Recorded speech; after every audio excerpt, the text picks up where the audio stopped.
Мне кажется, подобные роды встреч, неформальные встречи членов Ассоциации национальных театров, просто представителей национальных театров, которые еще не вошли в ассоциацию, либо думают, либо войдут, они становятся очень важными, потому что через это неформальное общение приходишь к истине. Возникают те вопросы, которые действительно иногда требуют обдумывания, потом долгого обсуждения, приглашения специалистов, потому что театр – это не только искусство, но еще и сложная организационная форма. И поэтому обмен контактами, опытами – это всегда очень важно, это дает возможность любому театру на любой территории идти дальше. Люди должны видеть друг друга, люди должны понимать, даже тогда, когда они находятся и в горе, и в радости, что они не одни. Это не значит, что ты можешь переложить свою проблему на плечи ассоциации или другого театра, но когда ты знаешь, что ты не один, тебе легче идти дальше, не так страшно. Мне кажется, это очень-очень важно. Второй вопрос, я вот увидел сегодня очень много молодых, красивых лиц.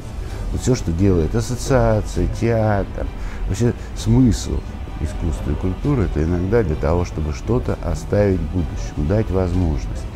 И вовремя уйти, уступив дорогу. Вот если когда это все происходит, такой естественный процесс, у нас появляется надежда на то светлое будущее, к которому мы стремимся или должны стремиться. Я верю, что мы все-таки стремимся, и мы там окажемся.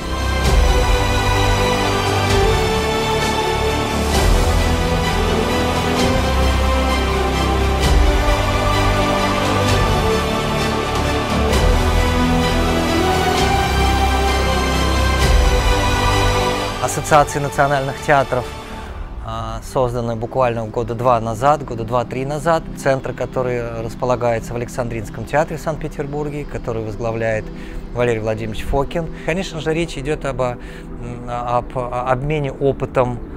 В то же время, например, мне кажется, очень нужная инициатива, которая была разработана еще в Якутии, когда там состоялся такой форум большой ассоциации национальных театров. И в этом году с осени при Санкт-Петербургском театральном институте будет открыта специальная такая программа для драматургов национальных театров. Потому что на сегодняшний день одна из самых проблем национальных театров, конечно же, это драматургия. Национальная драматургия, своя драматургия. И вот ассоциация, мне кажется, занимается очень важными вещами.